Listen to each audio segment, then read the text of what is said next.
तो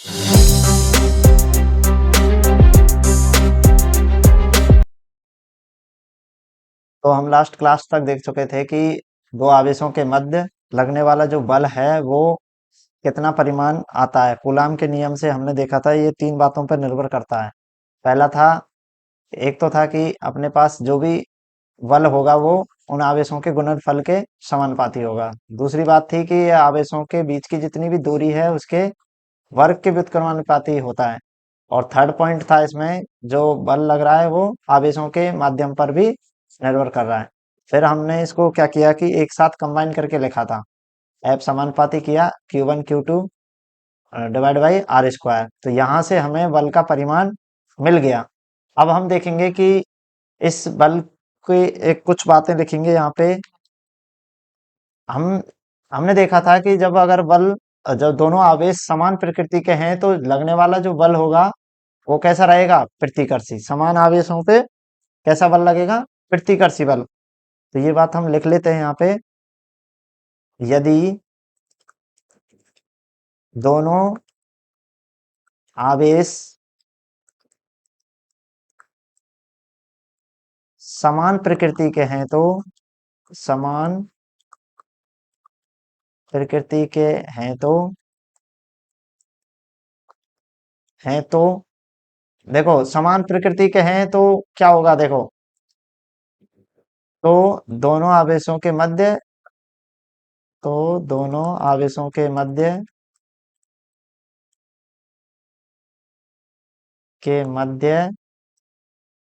प्रतिकर्षी बल प्रभावी होगा।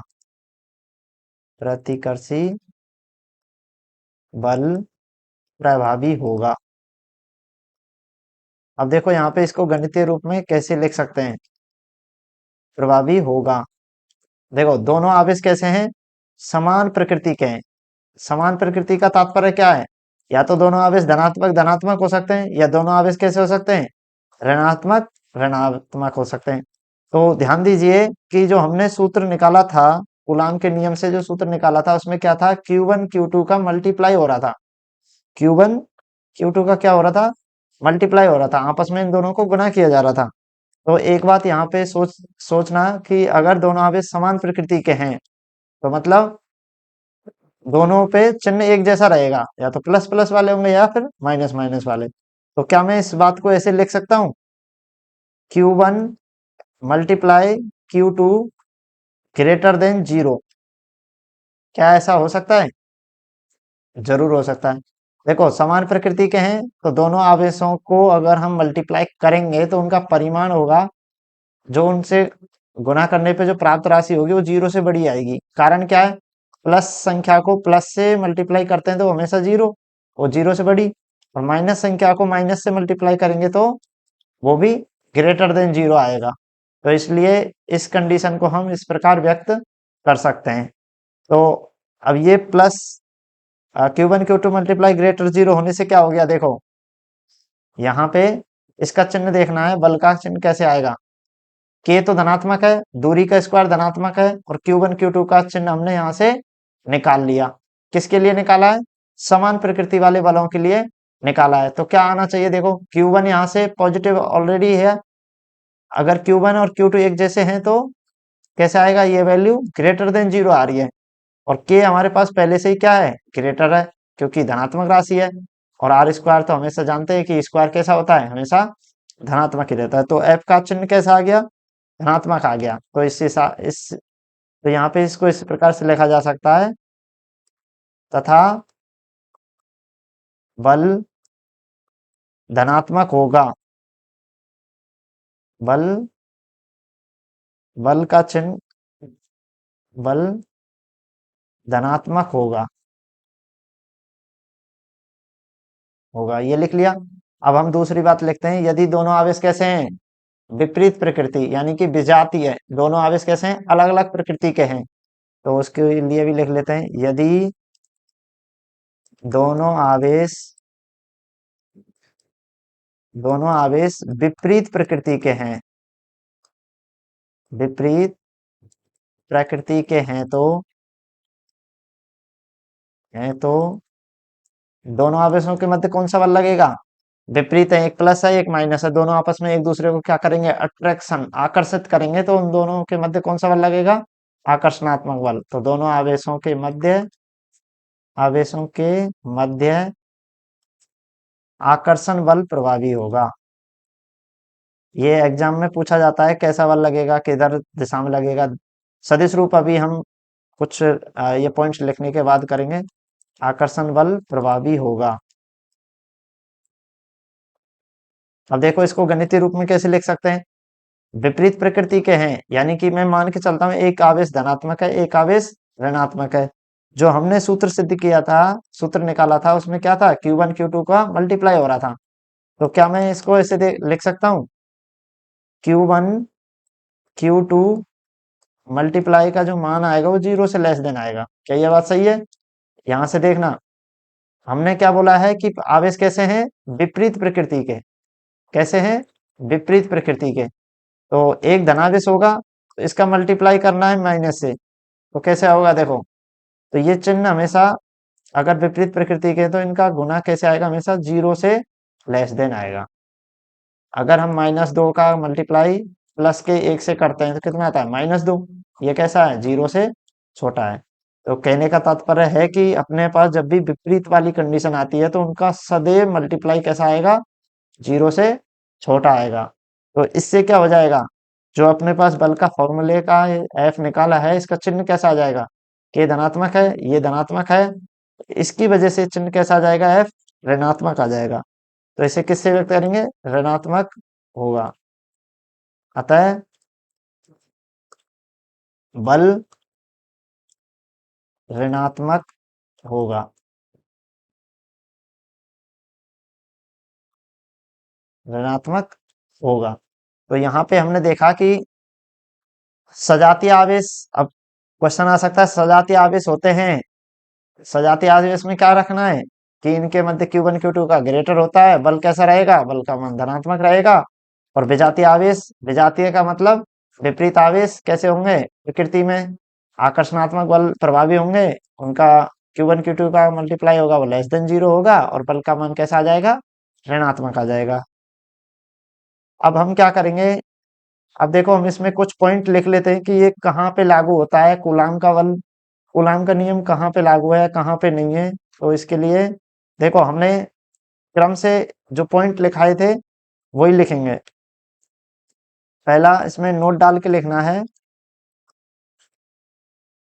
पहले देख लेते हैं। देखो हमने एक लाइन लिखाई थी कि कूलाम का बल बिंदु स्थिर बिंदुवत आवेशों के मध्य लगता है, कितना, पहली बात तो स्थिर होने चाहिए, और दूसरा कि ये आवेश गतिशील अवस्था में नहीं होने चाहिए, क्योंकि गतिशील अवस्था में अगर आवेश हुए तो अन्य बल और प्रभावी हो जाएंगे। तो इसलिए अन्य बल का मतलब चुंबकीय बल भी लगेंगे, विद्युत बल के अलावा चुंबकीय बल होने से फिर वहां पे थोड़ा सा कॉम्प्लिकेटेड केस बन जाएगा। तो इसलिए अगर हमें कूलाम्बियन बल का नियम लगाना है तो आवेश कैसे होने चाहिए, बिंदुवत होने चाहिए, मतलब साइज में बड़े नहीं होने चाहिए।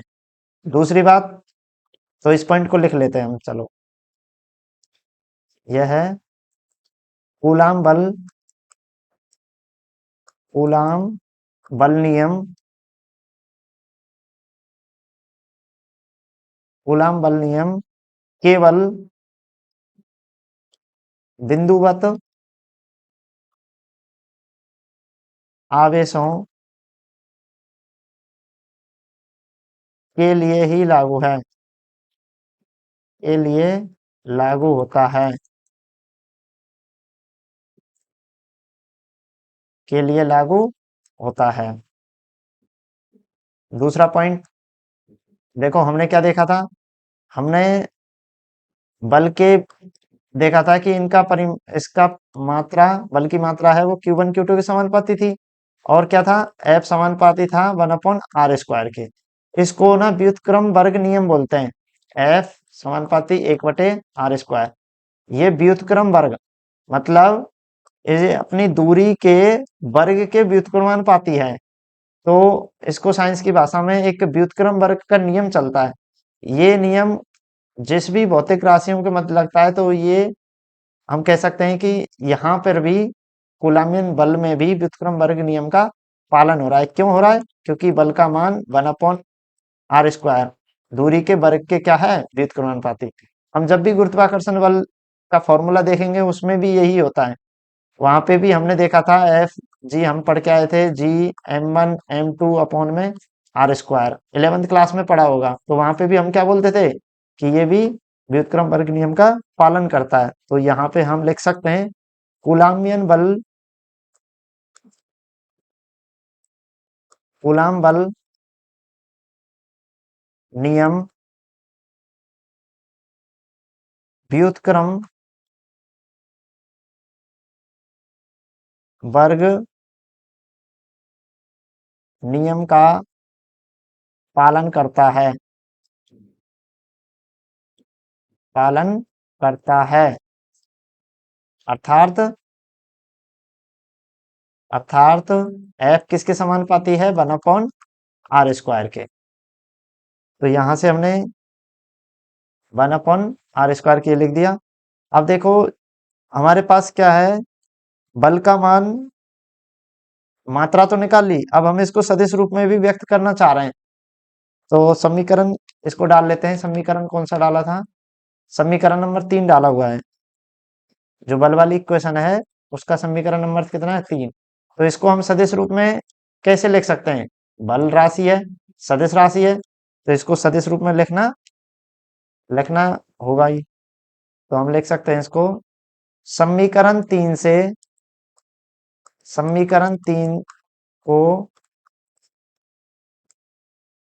को या 3 से, समीकरण 3 से बल को बल को या फिर कूलाम्बियन बल को ऐसे लिखना है। कूलाम्बियन बल को, कूलाम्बियन बल को सदिश रूप में निम्न प्रकार लिखा जा सकता है, निम्न प्रकार, सदिश रूप में निम्न प्रकार लिखा जा सकता है।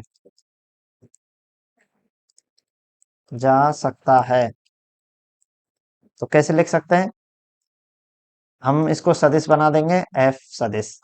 सबसे पहले सदिश में क्या होनी चाहिए, एक दिशा होनी चाहिए। हमने एक अंक सदिश ले लिया r²। अब परिमाण कितना है, परिमाण हम निकाल चुके हैं कितना आता है, परिमाण है अपना कितना, ये वाला। तो हम सदिश रूप में कैसे लिखते हैं, एक तो हमारे पास क्या होना चाहिए, एक तो उसकी दिशा, दिशा हमने लिख दी। अब हमें चाहिए यहाँ पे परिमाण, परिमाण लिख देंगे कितना निकला था, k q1 q2 अपॉन में r²। तो ये कौन सा रूप है, सदिश रूप है। अभी भी हमें ये नहीं पता कि k की दिशा किधर है, k की दिशा किधर है, केवल हमने व्यक्त कर दिया है कि k के इस परिमाण के साथ साथ क्या होगा, कोई एक दिशा है जो किसको बता रही है, कि बल की दिशा को बता रही है। और f क्या है, सदिश रूप। तो हमने ये कैसे लिख दिया, ये हो गया अपना कूलाम्बियन बल का सदिश रूप। अब हम प्रॉपर कूलाम्बियन बल के सदिश निरूपण के लिए एक पॉइंट डालते हैं और उसके बारे में लिखते हैं कि Q1 कहाँ पे स्थित है, Q2 कहाँ है, किसके द्वारा किस पे बल लगेगा, किस दिशा में लगेगा। तो इसके लिए अब हेडिंग डालिए कूलाम बल का सदिश निरूपण, कूलाम बल का, कूलाम बल का सदिश निरूपण। जैसे हमने 11th क्लास में देखा था, इस दिशा में इतना परिमाण है, इतना वेक्टर है, तो वो वाला निरूपण होगा सदिश निरूपण। तो यहाँ पे अब हम देख रहे हैं कूलाम बल का सदिश निरूपण। अब मान के चलिए सदिश निरूपण है तो इन बिंदुओं की स्थिति तो कहीं ना कहीं होगी। तो हम एक द्विविमीय कार्तीय निर्देश तंत्र ले लेते हैं। तो यहाँ पे हमने एक निर्देश तंत्र बना दिया है द्विविमीय, जहाँ पे एक्स वाई वाला है, ये मूल बिंदु है।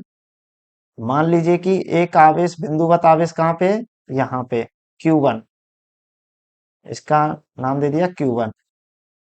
इसका स्थिति सदिश, इसका स्थिति सदिश, स्थिति सदिश मतलब मूल बिंदु से खींचा गया इसका सदिश निरूपण। वो कितना है, R1 वेक्टर, ये है। अब मान के चलिए कि दूसरा आवेश जो स्थिर है वो कहाँ पे है, यहाँ पे। इसका आवेश का परिमाण हो गया Q2। इसका स्थिति सदिश कौन सा होता है, मतलब मूल बिंदु से जो भी हम सदिश बनाते हैं वो क्या कहलाते हैं, स्थिति सदिश। इसका है R2। तो यहाँ से हम पता कर सकते, यहाँ से पता चल रहा है कि Q1 कहाँ पे स्थित है, उसकी स्थिति का पता है कि वो R1 दूरी पे है। R1 वेक्टर दिखाता है कि उसकी दिशा किधर है। और यहाँ पे दूसरा जो आवेश है वो कहाँ पे, Q2, वो कहाँ पे स्थित है, वो R2 दूरी पे है। और सदिश निरूपण करके उसकी दिशा हम पता कर सकते हैं। अब इन दोनों बिंदुओं को मिलाने वाली जो रेखा है, हम कह सकते हैं कि ये दोनों आवेश इतनी इतनी दूरी पर आपस में सेपरेटेड हैं। मतलब इन दोनों के बीच की दूरी कितनी है, मान लेते हैं कि वो R है। दोनों के बीच की दूरी क्या है, R है। अब इस दूरी को भी हम सदिश रूप से निरूपित करेंगे। तो हम इसको दो तरीके से कर सकते हैं, या तो हम इसको R12 वेक्टर भी लिख सकते हैं, या R21 वेक्टर भी लिख सकते हैं। इसको क्या लिख सकते हैं, R1 वेक्टर भी लिख सकते हैं, R12 वेक्टर। यानी कि हमने क्या किया है, हम मान के चल रहे हैं कि 12, R12 का मतलब R12 1 से 2 की तरफ हो सकता है कि इसकी दिशा 1 से 2 की तरफ। ध्यान रखना, ये बहुत इंपॉर्टेंट लाइन है। R12, 12 का मतलब एक से दूसरे बिंदु की तरफ, एक से दूसरा बिंदु ये वाला, इसकी तरफ, ये भी हो सकती है। और दूसरी बात लिखी है कि R21 मतलब द्वितीय बिंदु से प्रथम बिंदु की तरफ दिशा, तो किधर है, इस दिशा में। तो उसको क्या लिखा है, R21। ये के दोनों पॉसिबिलिटी हो सकते हैं, क्योंकि हम देखेंगे कि एक आवेश दूसरे आवेश पर बल कैसे लगाता है। तो उस हिसाब से हमें क्या चाहिएगा कि पहला आवेश दूसरे आवेश पर किस दिशा में बल लगा रहा है, दूसरा आवेश पहले आवेश पर किस दिशा में बल लग रहा है और कितना लग रहा है। इसलिए हमने दोनों दिशाएं लिख लिए। अब यहाँ पे लिखना, अब यहाँ पे बारी बारी से हम लिखते जाएंगे कि लिखो इसमें, माना दो बिंदुवत आवेश, दो बिंदुवत आवेश, ये चित्र बनाना है। दो बिंदुवत आवेश Q1 व Q2, Q1 व Q2 एक दूसरे से, Q1 व Q2, ये लिख लो, Q1 व Q2 जिनके Q1 व Q2 हैं, ऐसे लिखो, जिन Q1 व Q2 हैं, जिनके क्रमशः स्थिति सदिश, स्थिति सदिश, जिनके क्रमशः स्थिति सदिश R1 वेक्टर व R2 वेक्टर हैं। ये क्या है, इनके स्थिति सदिश, मतलब स्थिति सदिश दिखाता है कि ये दोनों आवेश द्विविमीय तल में कहाँ पे स्थित हैं। तो हमने बता दिया कि Q1 कहाँ पे, R1 सदिश के हिसाब से, सदिश के रूप में है। और Q2 का स्थिति सदिश क्या है, R2 वेक्टर। तो ये बता दिया। इस स्थिति में अब क्या हो जाएगा, देखो यहाँ पे स्थिति सदिश हो गए। इस स्थिति में, इस स्थिति में दोनों आवेशों के मध्य, दोनों आवेशों के मध्य की दूरी, मध्य की दूरी आर, दूरी सदिश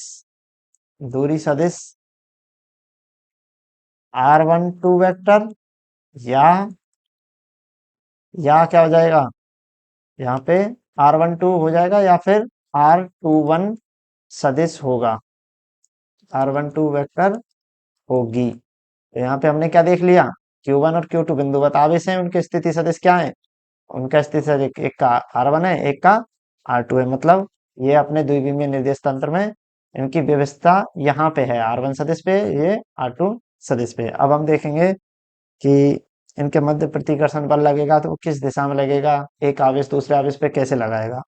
तो यहाँ पे अगला पॉइंट, अगली लाइन से लिखो, यदि, अगली लाइन से लिखना है, दोनों आवेश यदि दोनों आवेश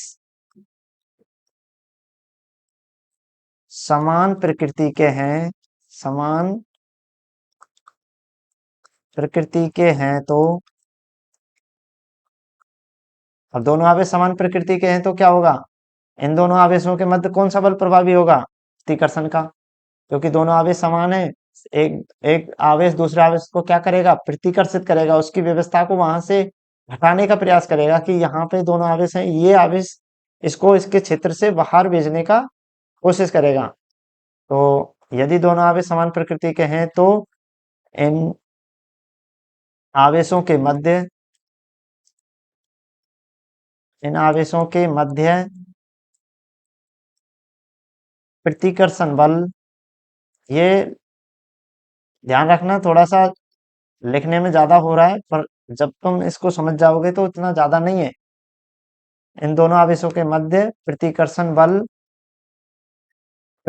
बल रहेगा प्रभावी रहेगा। तो यहाँ पे हमने क्या देख लिया, कौन सा बल रहेगा, प्रभावी, ये हम कूलॉम ने बता दिया था। अब इसमें हमें कैसे पता चलेगा कि किस बल के, किस आवेश के द्वारा किस दिशा में लग रहा है, तो हम वो निकालेंगे। अब यहां से लिखेंगे, इस स्थिति में, इस स्थिति मतलब प्रतिकर्षण वाली स्थिति में, इस स्थिति में Q1 आवेश द्वारा Q1 आवेश द्वारा Q2 आवेश पर प्रतिकर्षण तो बल लगेगा, पर अब हम देख रहे हैं कि इस स्थिति में Q1 आवेश द्वारा Q2 पर लगाया गया प्रतिकर्षण बल कितना होगा, वो लिख रहे हैं। इस स्थिति में Q1 आवेश द्वारा Q2 आवेश पर लगाया गया प्रतिकर्षण बल निम्न होगा, निम्न होगा। अब यहाँ पे ध्यान देने की बात है कि, और Q1 आवेश द्वारा Q2 पर, यानी कि अपने पास एक आवेश था Q1 और एक आवेश क्या था, Q2। तो हम क्या कह रहे हैं, Q1 के द्वारा किस पे लगाया जा रहा है, Q2 पे। यहाँ पे विशेषता ध्यान देना, Q1 के द्वारा किस पे लगाया जा रहा है, Q2 पे। Q1 के द्वारा Q2 पे ऐसे लगाया जा रहा है। Q1 आवेश है वो Q2 पर लगा रहा है। हम दोनों तरीके से सोचेंगे, एक इसके ऊपर इसके द्वारा, इसके ऊपर इसके द्वारा। तो पहले कौन सा सोचा है, Q1 के द्वारा Q2 आवेश पर। तो इसको कैसे लिखना है, इसको लिखने का एक सांकेतिक रूप है। पहले F लिया, किसके द्वारा, किस पर, जिस पर लगाया जा रहा है, जिस आवेश पर लगाया जा रहा है उसका अंक पहले लिखेंगे। किस पे लग रहा है, यहाँ पे लग रहा है दूसरे पर, तो हम क्या करेंगे, इसका दूसरे का पहला लिख देंगे, यहाँ पे QF2 हो गया। अब जिसके द्वारा लग रहा है, किसके द्वारा, Q1 के द्वारा, तो वो उसका अंक बाद में। ये इसका सदिश रूप में व्यक्त करने का तरीका है कि कैसे करना है। सबसे पहला जो अंक आएगा, जैसे F21 लिखा है, टू कौन सा है, हम जैसे ही टू लिखा मिलता है हम समझ जाएंगे कि बल किस पे लग रहा है, Q2 आवेश पे लग रहा है। और उसको लगाने वाला कौन है, किसके द्वारा लग रहा है, उसका दूसरा अंक बताएगा। दूसरा अंक यहाँ पे कितना है, यहाँ पे 1 है। तो हमने क्या देख लिया, जब भी हमें ऐसा चाहिए कि Q1 द्वारा Q2 पर, तो हम उसको कैसे लिखेंगे, F21। टू क्या व्यक्त कर रहा है, जिस आवेश पर लगना है उसको लिखने का ये तरीका है। अब ये होगा कितना, देखो ये ध्यान देना कि अपने पास एक आवेश यह है Q1, एक आवेश है यहाँ पे Q2। तो ये Q1 आवेश है और ये Q2 बिंदुवत आवेश है। हमने क्या लिखा था कि Q1 आवेश क्या कर रहा है, Q1 आवेश Q2 पर बल लगा रहा है ऐसे। Q2 पर बल लगा रहा है ऐसे। अब Q2 पर लगा रहा है तो ये क्या करेगा, इस Q2 को बाहर भेजने का प्रयास करेगा, Q2 को अपने क्षेत्र से प्रतिकर्षित करने का प्रयास करेगा। तो इसकी दिशा किधर जानी चाहिए? देखो Q1 क्या करेगा, इसको अपने से दूर भेजने का प्रयास करेगा। क्यों? प्रतिकर्षण हो रहा है। जब दो इंसानों में अगर प्रतिकर्षण हो तो वो क्या करेगा, एक को दूर दूर भेजने का प्रयास करेगा। तो Q1 चाहेगा कि ये आवेश किधर जाए, इधर जाए, अगर प्रतिकर्षण है तो इसकी दिशा किधर से हो जाएगी, Q1 से लेके किस दिशा में हो जाएगी, इस दिशा में। किधर दिशा में आया, Q1 से लेके Q2 की दिशा में इसका दिशा आ जाएगी, प्रतिकर्षण बल की दिशा। तो इसको कैसे लिखते हैं, Q1 से अगर हमें Q2 दिशा में लिखना है तो हम इसको R12 कैप लगा के लिखते हैं। कैसे लिखते हैं, पहले तो हम कैप लगाते हैं दिशा को, हमने 11th क्लास में देखा था। तो हमने दिशा को लगा दिया कैप, और दिशा किधर से किधर होगी, मैंने बताया था ना, Q1 के द्वारा Q2 पर लग रहा है तो Q2 दूर भेजने का प्रयास करेगा Q1, तो उसकी दिशा किधर आ जाएगी, 1 से लेके 2 की तरफ। तो इसको दिशा में लिखते हैं 1 से 2, सिंपल है। दिशा में तो क्रम सीधा रहता है 1 2, अगर R12 लिखा है तो 1 से 2 की तरफ। तो ये हो जाएगा अपना R12 कैप, दिशा मिल गया। परिमाण कितना, परिमाण तो हम ऑलरेडी देख चुके हैं, कूलाम ने जो बताया था कि Q1 Q2 अपॉन में क्या था, आर स्क्वायर। अब आर स्क्वायर कौन सा है, दूरी सदिश का स्क्वायर। तो अपने पास दूरी सदिश क्या है, यहाँ पे है R12, तो हम इसी को लिख लेते हैं। ये कलर चेंज हो गया, तो हमने लिख लिया R12 का स्क्वायर। तो ये क्या आ गया अपने पास, ये आ गया अपने पास कि Q1 के द्वारा Q2 आवेश पर, ध्यान रखना शब्दों का बड़ा खेल है यहाँ पे, Q2 आवेश पर लगाया गया प्रतिकर्षण बल। इसको समीकरण नंबर दे देते हैं 1। अब इसी प्रकार हम क्या लिखेंगे, इसी प्रकार क्या लिख सकते हैं, अब हम देख रहे हैं कि इसी प्रकार Q1 की जगह क्या कर दें, Q2 आवेश द्वारा, हमारे आवेश को बदल रहे हैं। अब हम देखेंगे कि Q2 आवेश Q1 पर कितना बल लगा रहा है। Q2 आवेश द्वारा Q1 आवेश पर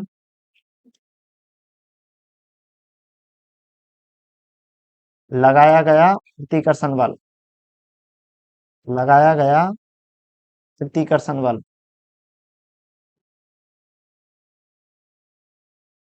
प्रतिकर्षण बल ये कितना होगा, प्रतिकर्षण बल निम्न होगा।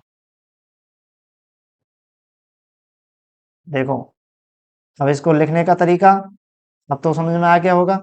जिस पर लगेगा उसको पहले लिखेंगे Q1 पर, तो हमने 1 लिख दिया, और किसके द्वारा, 2 के द्वारा, तो इसको 1 2 लिख दिया। अब हमें दिशा चाहिएगी, दिशा किधर आएगी, दिशा ध्यान देना, यहाँ पे Q1, यहाँ पे Q2, किसके द्वारा किस पर लग रहा है, इसको मैं देखो, यहाँ पे Q1 है, ये रहा, यहाँ पे Q2 आवेश है, यहाँ पे क्या है, Q2 आवेश। अब किसके द्वारा किस पर लग रहा है, हमने देखा है 2 के द्वारा लग रहा है। तो 2 के द्वारा कैसे लग रहा है, देखो इस 2 के द्वारा ऐसे लग रहा है, इस दिशा में। 2 किस पे लगा रहा है, 1 पर, तो 1 को क्या करेगा, ये दूर भेजने का प्रयास करेगा, तो इसकी दिशा किधर आ जाएगी, इस दिशा में। और इस दिशा को क्या बोलते हैं, आर, किससे, 2 से 1 की तरफ है, तो R21। तो यहाँ पे हम इसको लिख देंगे R21 कैप, दिशा मिल गई। परिमाण तो हमने पहले ही निकाल लिया है कि Q1 Q2 अपॉन में दूरी R21 का स्क्वायर। स्क्वायर में कोई दिक्कत नहीं है, R12 का स्क्वायर करो चाहे R21 का स्क्वायर करो, बात एक ही है। तो यहाँ पे हमने क्या निकाल लिया, ये Q2 के द्वारा Q1 पर लगाया गया आवेश। आप चाहो तो ये डायग्राम भी बना सकते हो कि अगर Q1 यहाँ पे है, Q2 यहाँ पे है, तो अभी कौन सा है, Q2 द्वारा Q1 पर, तो इस दिशा में ये ऐसे लगा के, तो यहाँ लिख लेना R21 कैप दिशा हो गया। और इसी प्रकार से ऊपर भी लिख लेते हैं। यहाँ पे अपने पास एक Q1 है, एक Q2 है। तो यहाँ पे क्या हो रहा है, Q1 के द्वारा किस पे लगाया जा रहा है, Q2 पर। तो ये हो जाएगा R12 का कैप दिशा हो जाएगा। तो ये हो गया। अब हम देखते हैं आकर्षण वाले। हमने क्या निकाल लिए, इसको समीकरण नंबर क्या दे देते हैं, 2। अब तक हमने क्या देखा, प्रतिकर्षण देखा। प्रतिकर्षण कैसे देखा, जब दोनों आवेश कैसे हैं, समान प्रकृति के। अब हम क्या सोचेंगे, क्या मान के चलेंगे कि दोनों आवेश कैसे हैं, विपरीत प्रकृति के। तो अब लिखिए, माना दोनों आवेश विपरीत प्रकृति के हैं, विपरीत प्रकृति के हैं, तो ये सदिश रूप में ही निरूपण होता जा रहा है। F12 वेक्टर, आकर्षण, प्रतिकर्षण, ये सब ऐसे ही होता जा रहा है। विपरीत प्रकृति के हैं तो अब क्या होगा, इन आवेशों के मध्य, इन आवेशों के मध्य कौन सा बल प्रभावी होगा, आकर्षण बल प्रभावी होगा। आकर्षण बल प्रभावी होगा। आकर्षण बल प्रभावी होगा। तो अब देखते हैं कैसे होगा, कितना होगा। पहले लिखते हैं, इसी प्रकार से लिखेंगे। देखो हमने लिखा ना, इस स्थिति में Q1 Q2 द्वारा Q2 पर लगाया गया प्रतिकर्षण बल, इसी हिसाब से लिखेंगे। इस स्थिति में, इस स्थिति में Q1 आवेश द्वारा, Q1 आवेश द्वारा Q2 आवेश पर, Q2 आवेश पर लगाया गया आकर्षण बल,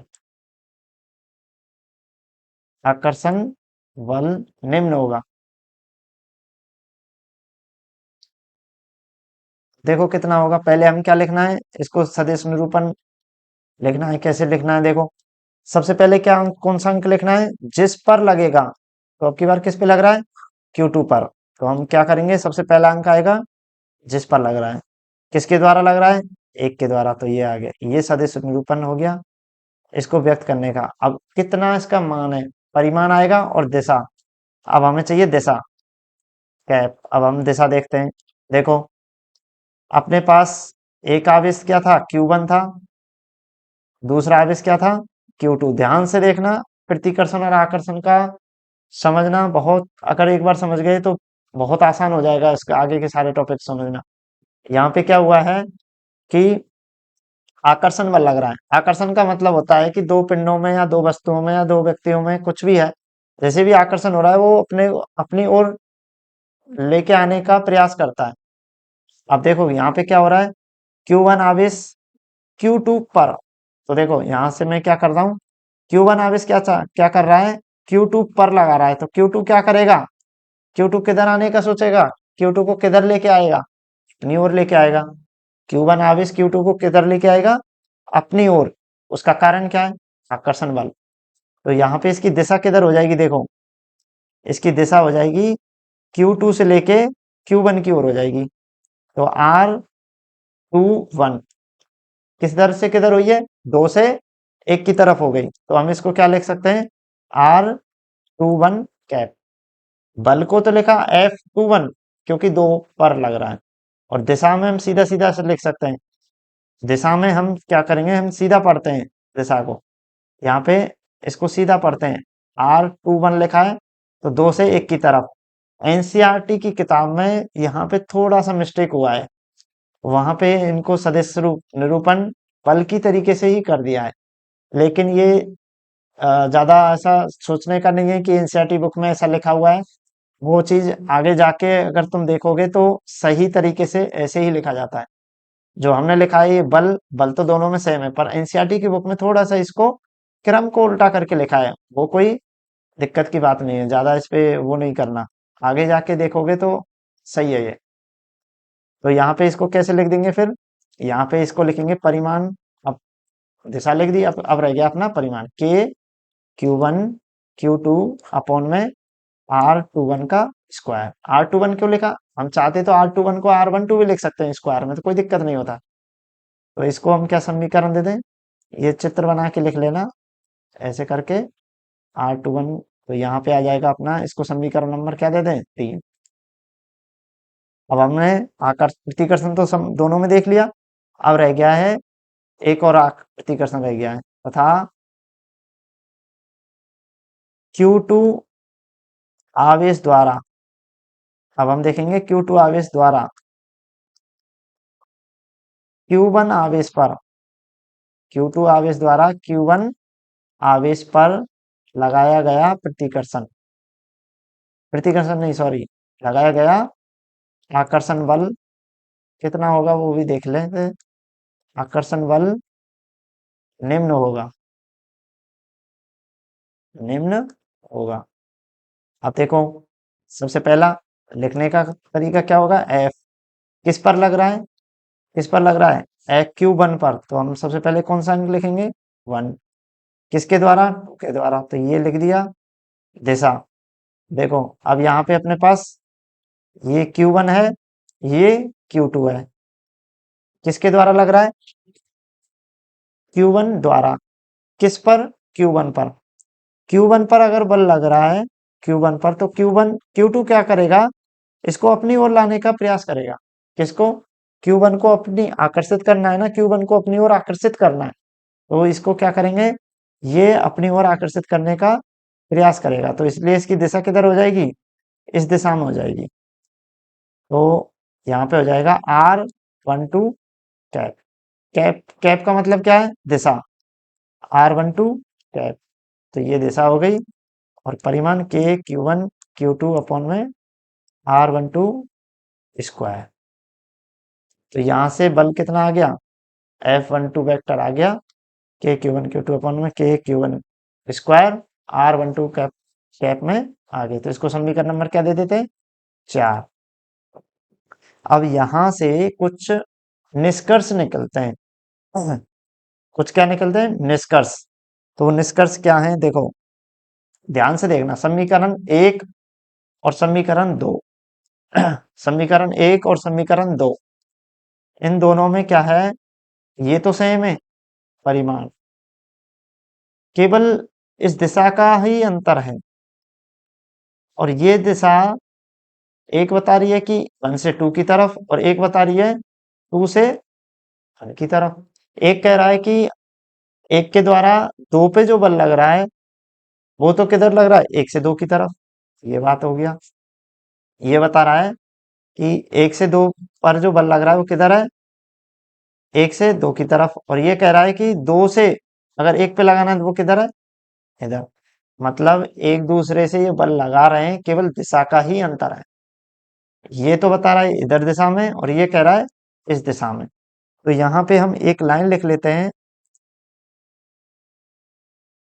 तो यहाँ पे समीकरण 1 और 2 देखने पे क्या मिल रहा है? देखो समीकरण 1 ने क्या बताया? समीकरण 1 ने बताया था कि दिशा किधर आ रही है? 1 से 2 की तरफ। एक तो ये लिखावट देखना, Q1 से Q2 पर किधर दिशा मिला? इधर। 1 से 2 पर, 1 से 2 की तरफ। जब हमने बोला कि Q1 द्वारा Q2 पर लगाया गया बल, दिशा आई उसकी इधर। अब हमने उसको बदल दिया कि बता भाई, अब दूसरा तेरे ऊपर कितना लगा रहा है? इस दिशा में। जब हमने बदला कि ना, तू बता अब कितना लगा रहा है, तो वो क्या कह रहा है? नहीं, इधर लगा रहा है। एक कह रहा है इधर लगा रहा है। तो इसका मतलब क्या है कि ये दोनों बल आपस में एक दूसरे के विपरीत दिशा में लगाते हैं। अगर हम इसको देखें कि इसके द्वारा इस पर, इसके द्वारा इस पर लगाया गया बल कितना है, तो देखो अगर मैं जैसे मैं लिखता हूं तब समझ में आएगा थोड़ा सा। समीकरण 1 व 2 से पहले तो इनका परिमाण क्या है? 2 से परिमाण देखो, परिमाण होता है बिना दिशा के कितना मान है इसका। F1 वेक्टर और F2 वेक्टर क्या बराबर हैं? देखना, इसका परिमाण और इसका परिमाण देखो। परिमाण को ऐसे ही लिखते हैं। देखो ध्यान से, ये तो दिशा है, दिशा का परिमाण लेंगे तो वो तो एक हो जाएगा। तो ये वाला मान और ये वाला मान दोनों समान है क्या, देखा ना, दोनों समान है ना। के क्यू वन क्यू टू यहाँ पे भी है, के क्यू वन क्यू टू यहाँ पे भी है। और ये आर वन टू का स्क्वायर है, ये आर टू वन का स्क्वायर है। ये ये मत ध्यान देखना कि R one two two one है या आर टू वन है, क्योंकि इसमें और इसमें क्या है, दिशा का ही अंतर है। दिशा को हम माइनस से विपरीत कर सकते हैं। ये तो 11th क्लास में देखा था कि अगर मैं एक वेक्टर को आर लिखता हूं और एक को माइनस आर लिखता हूं तो दोनों की क्या हो जाएगी, दिशा विपरीत हो जाएगी। लेकिन यहाँ पे क्या हो रहा है, स्क्वायर। क्या हो रहा है यहाँ पे, स्क्वायर। तो ये दोनों राशियां क्या हैं, बराबर। कैसी हैं ये दोनों राशियां, बराबर हैं। तो इसका मतलब क्या हुआ, जब एक आवेश दूसरे आवेश पे बल लगा रहा है या दूसरा आवेश पहले आवेश पे बल लगा रहा है तो दोनों के मान कैसे आ रहे हैं, परिमाण में तो बराबर। तो वही बात हम लिखने जा रहे हैं। तो हमने क्या लिख दिया, दोनों आवेशों के परिमाण बराबर हैं। लेकिन अब इनकी दिशा में देखें तो क्या हो रहा है, देखो ये देखो, इसको आर टू वन है, मैं क्या इसको ऐसे लिख दूं, आर टू वन को आर वन टू लिख के माइनस कर दूं, लिख सकता हूं ऐसे, लिख सकते हैं। क्यों, देखो ये दिशा बता रहा है ऐसे, अगर मैं माइनस के साथ इस राशि को लिखता हूँ वन टू को, तो वो भी तो एक ही बात है कि मैं कह रहा हूँ आर टू वन। देखो ध्यान से देखना, चलो थोड़ा सा और वैसे समझाते हैं। देखो इसमें जो दिशा थी वो थी, अभी उतारना नहीं है, मैं थोड़ा सा समझा रहा हूँ इसको। इसमें दिशा थी आर वन टू कैप, इसमें दिशा थी आर टू वन कैप। यही है क्या, एक बार देखो, टू वन वाले में क्या है, समीकरण एक में, एक में है वन टू, हाँ यही है। तो इनकी दिशा ये है, ये वाला सदिश किसको व्यक्त कर रहा है, देखना। यहाँ पे मैंने लिखा वन, यहाँ पे लिखा टू, देखना पहले। ये कह रहा है कि आर वन टू इधर होगा, आर वन टू इधर होगा। और ये वाला क्या कह रहा है, ये वाला सदिश क्या बता रहा है, देखो ये वाला कह रहा है कि आर टू वन किधर होगा, इधर। सही है। अब इन दोनों में क्या है, इन दोनों में क्या है, परिमाण तो समान है क्योंकि एक और दो बिंदु तो फिक्स है। अब दोनों में किसका अंतर है, किसका अंतर आना चाहिए, दिशा का। और दिशा कितनी है, बिल्कुल विपरीत। तो ऐसे सदिश जो दिशा में विपरीत हैं वो एक दूसरे के क्या होते हैं, माइनस से बराबर होते हैं। तो मैं ऐसे लिख सकता हूँ, आर टू वन कैप बराबर होगा किसके, minus R one two cap के। ऐसे लिख सकता हूँ ना, इसको ऐसे लिख सकता हूँ। तो क्यों लिखा, क्योंकि ये दोनों वेक्टर कैसे हैं, आपस में विपरीत दिशा में है। अब देखो, अगर मैंने जब इसको माइनस से लिख दिया तो क्या हो जाएगा, यहाँ पे इस राशि को मैंने इस राशि के माइनस मान से लिख दिया तो क्या हो जाएगा, ये तो पहले से ही बराबर है। तो ये दोनों बराबर के, ये दोनों कैसे हो जाएंगे, आपस में माइनस से बराबर हो जाएंगे। तो चलो ऐसा करते हैं, इसको इसको मिटा के, समझ में नहीं आए तो थोड़ा सा वीडियो को एक दो बार देख लेना, अगर तब समझ में आराम से अच्छे से आ जाएगा। तो इसको मैं ऊपर लिख देता हूँ और इसके आगे लिख लेना, हम जानते हैं कि, हम जानते हैं कि, ये चीज हम क्या है, जानते हैं। कब से जानते हैं, 11th क्लास से। पहले से जानते थे क्या, नहीं जानते ना। तो कब से जाना है, ये 11th क्लास से जाना था। कौन से वाले चैप्टर से, सदिश वाले चैप्टर से, जब मैंने पढ़ाया था।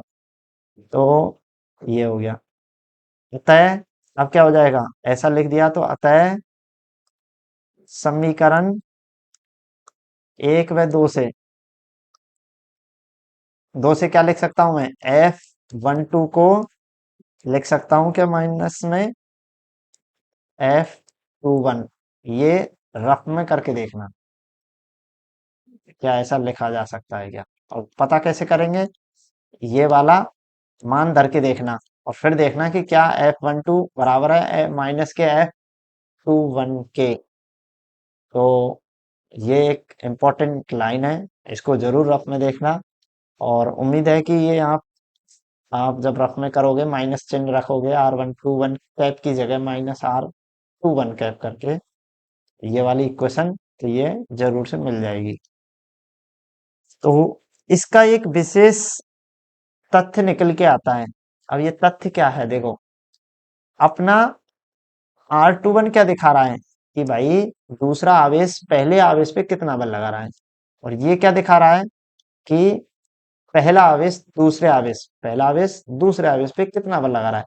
अब यहाँ पे हम एक तथ्य पे पहुंचे कि अगर दो आवेश आपस में ये बोले कि तेरा मेरे पे कितना बल है, मेरा तुझ पे कितना बल है, तो किसके बराबर है, माइनस के। इसका मतलब मैं कह रहा हूं तू मेरे पे लगा रहा है, वो कह रहा है वो मेरे पे लगा रहा है। इसका मतलब है केवल दिशा का ही अंतर है, परिमाण समान है। ये वही बात हो गई क्रिया और प्रतिक्रिया, मैंने इस पे बल लगाया, उसने मेरे पे बल लगाया, तो आपस में विपरीत दिशा वाली बात हो गई। यानी कि मैं इस पे क्रिया कर रहा हूँ, मैं भाई Q2 हूँ और Q1 पे बल लगा रहा हूँ, तो वो कितने के बराबर आ रही है, जो वो मेरे पे लगा रहा है उसके माइनस के बराबर। तो हम इसको एक लाइन में व्यक्त करके लिखते हैं, लाइन में लिखते हैं समीकरण, इसको एक समीकरण दे देते हैं। चलो इसको समीकरण दे देते हैं, 4 हो जाएगी, 5 हो जाएगी, ये 5 हो गई, और ये समीकरण 6। अतः समीकरण 5, समीकरण 5 व समीकरण 6 से से स्पष्ट है कि दोनों आवेशों द्वारा स्पष्ट है कि दोनों बिंदुवत आवेशों द्वारा बिंदुवत आवेशों द्वारा एक दूसरे पे लगाए गए बल, एक द्वारा एक दूसरे मतलब वो इस पे एक दूसरे पर लगाए गए बल परिमाण में कैसे रहते हैं, परिमाण में परिमाण में समान है, परिमाण में समान है, तथा दिशा में क्या है, दिशा में विपरीत है, दिशा में विपरीत है। कैसे मिले, परिमाण में समान मिले, और दिशा में परिमाण में समान समीकरण 5 बता रहा है, और दिशा में विपरीत समीकरण कौन बता रहा है, समीकरण नंबर 6 बता रहा है। तय इस लाइन से देखना ध्यान से, दिशा में विपरीत है और परिमाण में क्या है, समान, परिमाण में समान है और दिशा में विपरीत है। हमने जब एक क्रिया प्रतिक्रिया का एक नियम देखा था कि वो इस पे कितना बल और ये इस पे कितना बल, परिमाण समान दिशा में विपरीत, तो इसको क्या बोलते हैं, क्रिया और प्रतिक्रिया नियम का, एक क्रिया प्रतिक्रिया नियम का पालन करता है। अगर ऐसा हुआ तो, और यहाँ पे ऐसा ही हो रहा है कि एक बल दूसरे पे और दूसरा पहले पे बराबर लग रहे हैं और परिमाण में विपरीत दिशा में विपरीत है, तो हम लिख सकते हैं तय कूलाम बल, कूलाम बल क्रिया प्रतिक्रिया नियम का पालन करता है, क्रिया प्रतिक्रिया नियम का पालन करता है। क्रिया प्रतिक्रिया नियम का क्या करता है, पालन करता है। क्यों करता है, क्योंकि ये बल कैसा है, F12 बराबर किसके है, ये 12 बराबर है 21 के। तो अब तक हमने क्या देख लिया, हमने आज की क्लास में देखा है, सबसे पहले तो हमने बात की थी कि इनके आकर्षण और प्रतिकर्षण के बारे में। यहाँ पे जब अपने पास समान प्रकृति के हैं तो इनका गुणनफल कैसा आएगा, समान चिन्ह के हैं तो इनका गुणनफल धनात्मक आएगा।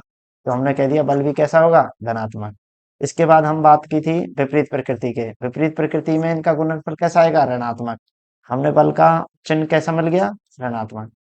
अब किस पे लागू होता है, देखो पढ़ते टाइम पे हमेशा केवल यही बात रखें, एक तो होता है पूरे लंबे अच्छे तरीके से पढ़ना, और एक उसको पॉइंटों में याद रख के उसको अच्छे से समराइज कर लेना।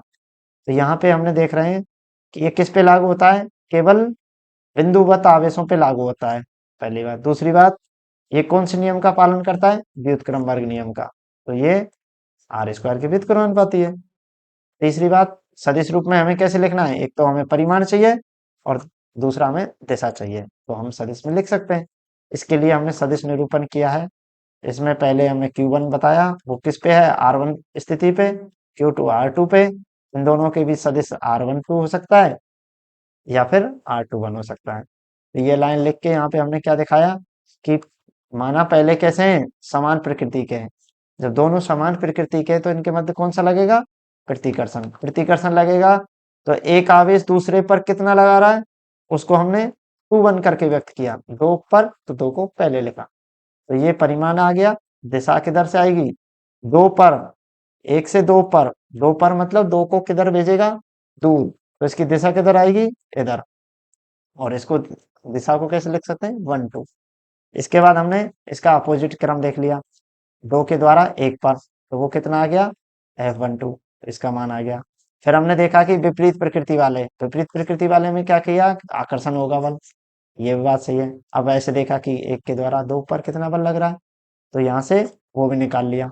ऐसे ही करके हमने 1 2 निकाल लिया, तो हमने पाया कि समीकरण 1 और 2 से यह हो रहा है। अगर हम समीकरण 3 और 4 से देखेंगे तो भी हमें यही निष्कर्ष मिलेंगे, 3 और 4 से। इसका मतलब आकर्षण में जैसा नियम वैसा ही प्रतिकर्षण में नियम। तो ये ध्यान रखना, ऐसा मत सोचना कि केवल प्रतिकर्षण के लिए ना, केवल ये दोनों कंडीशंस में समान होगा, ऐसे ही होगा। तो यहाँ पे पाया कि इनका परिमाण कैसा है, समान है, लेकिन क्या हो रहा है, केवल एक इसमें दिशा का ही अंतर है। तो ये क्या है, समान है, दिशा में विपरीत है, तो हम इसको क्या बोलते हैं, क्रिया प्रतिक्रिया का नियम। तो किसका पालन करता है, क्रिया प्रतिक्रिया नियम का भी पालन करता है। अगर तुमसे पूछा जाए कि कूलम्ब बल क्या है, तो हम ये लाइन भी लिख सकते हैं कि ये नियम क्रिया प्रतिक्रिया नियम का पालन करता है। इसको अंडरलाइन कर लेना, क्रिया प्रतिक्रिया नियम का पालन करता है। तो यहाँ तक आज की क्लास में हो गया। अब हम मिलते हैं कल की क्लास में। ओके।